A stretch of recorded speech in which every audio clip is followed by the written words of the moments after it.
الحمدللہ رب العالمین والصلاة والسلام علی سید المرسلین اما بعد فاعوذ باللہ من الشیطان الرجیم بسم اللہ الرحمن الرحیم درود پاک پڑھ لیں اللہم صلی علی سیدنا و مولانا محمد وبارک وسلم صلاۃ و سلام علیک یا سیدی یا رسول اللہ۔ اذان کے حوالے سے ہم سماعت کر رہے تھے، آج انشاءاللہ ہم سماعت کرتے ہیں کہ کن موقعوں پر اذان دینا مستحب ہے۔ تو وہ درس ذیل ہے جہاں پر اذان دینا جو مستحب ہے۔ نمبر 1، وقت ولادت، بچے کے کان میں، اسی طرح مغموم کے کان میں، مغموم سے مراد یہی ہے کہ جو غمزدہ ہو اس کے جو وہ کان میں، اسی طرح مرگی والے کے کان میں، غضبناک کے کان میں، اور بد مزاج آدمی یا جانور کے کان میں، لڑائی کی شدت کے وقت، آتش زدگی کے وقت، میت کو دفن کرنے کے بعد، جن کی سرکشی کے وقت، مسافر کے پیچھے جنگل میں جب راستہ بھول جائے اور کوئی بتانے والا نہ ہو، وبا کے زمانے میں۔ تو یہ جو وہ تقریباً 12 مقامات ایسے لکھے ہوئے کہ جہاں پر اذان دینا جو وہ یہ کیا ہے، مستحب ہے۔ دیں گے تو اچھی بات ہے، ورنہ یہ کہ اگر نہ بھی کوئی مسئلہ نہیں ہوگا، لیکن مستحب عمل ہے۔ عورتوں کا اذان اور اقامت کہنا کیا؟ تو جواب یہ ہے کہ عورتوں کو اذان اور اقامت کہنا یہ مکروہ تحریمی ہے۔ کہیں گی تو وہ گناہگار ہوں گی، اور اعادہ بھی ان اذانوں کا کیا جائے گا۔ اسی طرح کن افراد کا اذان دینا جو وہ مکروہ ہے، وہ یہ ہے کہ خنثی ہو، یعنی جس میں مرد اور عورت کی علامتیں پائی جائیں۔ اسی طرح فاسق، اگرچہ عالم ہی ہو تو فاسق بھی اذان دے گا تو اس کی اذان بھی کیا ہوگی؟ مکروہ ہوگی۔ نشے والا، پاگل، ناسمجھ بچہ، جنبی جس پر غسل فرض ہو، ان سب کی اذان کا کیا کیا جائے گا؟ اعادہ کیا جائے گا، یعنی ان سب کی اذان کو واپسی جو وہ دیا جائے گا۔ اور سوال یہ کہ بچہ سمجھدار ہے، غلام، اندھا، ولد الزنا، بے وضو کی اذان کا کیا حکم ہے؟ تو سمجھدار بچہ ہے یا غلام ہے یا اندھا ہے یا ولد الزنا ہے اور بے وضو کی اذان، یہ سب کی اذان صحیح ہے، مگر بے وضو اذان کہنا یہ مکروہ اور ناپسندیدہ ہے۔ صحیح ہے۔ مؤذن کو کیسا ہونا چاہیے؟ جواب یہ ہے کہ مستحب یہ ہے کہ مؤذن مرد، عاقل، صالح، پرہیزگار، عالم بالسنہ، ذی وجاہت، لوگوں کے احوال کی نگرانی، جو جماعت سے رہ جانے والے ہوں ان کی زجر کرنے والا ہو، یعنی ان کو تنبیہ کرے کہ نماز پہ آیا کرے، جماعت کے ساتھ نماز پڑھا کرے، اذان پر ہمیشگی کرتا ہو، ثواب کے لیے اذان کہتا ہو، یعنی اذان پر اجرت نہ لیتا ہو۔ تو یہ مؤذن جو ہے کیسا ہونا چاہیے؟ تو مؤذن جو ہے وہ ایسا ہونا چاہیے۔ اب سوال یہ ہے کہ اگر اذان کے دوران مؤذن مر گیا یا کسی اور وجہ سے اذان مکمل نہ کر سکا تو کیا حکم ہے؟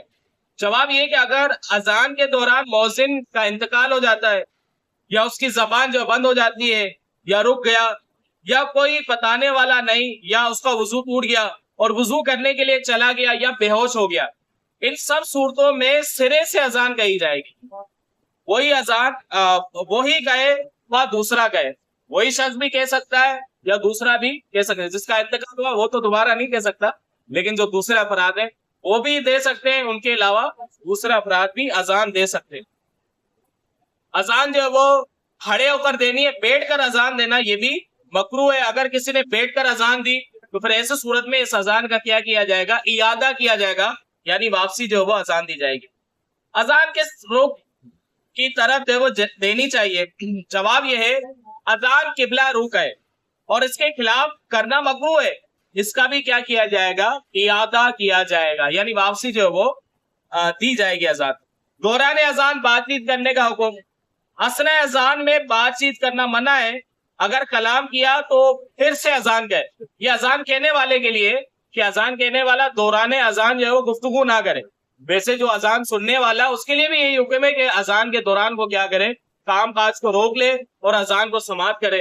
تو اسی طرح جو اذان دینے والا اس کے لیے بھی یہی حکم ہے کہ وہ بات چیت اثناء اذان میں نہ کرے۔ جو سننے والے کے لیے بات چیت کرنے کی اجازت نہیں ہے تو پھر وہ جو اذان دے رہا اس کے لیے تو بدرجہ اولا بچنا ہے۔ اذان میں لحن کرنا کیسا؟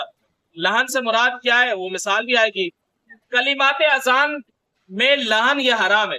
لحن سے مراد مثلا اللہ اکبر اللہ یا اکبر کے حمزہ کو مد کے ساتھ پڑھنا، جیسے اللہ اکبر، یہاں جو وہ اکبر، یہاں جو وہ را کے بعد الف کا اضافہ کرنا، اکبر. تو ان کلمات کے ساتھ اذان پڑھنا یہ لہن کے ساتھ کہلاتا ہے، اور اس طرح جو اذان دینا یہ کیا ہو جائے گا، یہ حرام ہے. یوں ہی کلمات اذان کو موسیقی قواعد پر گانا بھی لہن اور یہ بھی ناجائز اور گناہ ہے.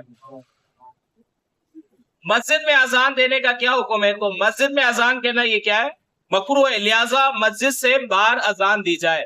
اب یہ جو ہمارا ایریا ہے یہ جو مسجد نہیں کہلائے گا بلکہ یہ جائے نماز کہلائے گا. یہاں پر جو ہم سامنے اذان دے دیتے ہیں اس میں حرج نہیں ہے کیونکہ یہ مسجد نہیں کہلائے گا، ورنہ مسجد کے اندر اذان دینا یہ کیا ہے، یہ مکروہ ہے. عموماً آپ نے دیکھا ہوگا کہ مؤذن کے لیے جو ہے وہ ایک الگ سے اذان دینے کے لیے ایک بنا ہوتا ہے، وہ مسجد کے باہر ہی ہوتا ہے، تو وہاں پر وہ اذان دے کے واپسی جو ہے وہ آ جاتا ہے. مسجد کے میرات کے پاس ہی جو دروازہ بنا ہوتا ہے عموماً اس طرح کا اہتمام ہوتا ہے. کیونکہ کیوں ہوتا ہے وہ اس وجہ سے کہ مسجد کے اندر اذان دینا یہ کیا ہے، یہ مکروہ ہے، یہ ناپسندیدہ ہے.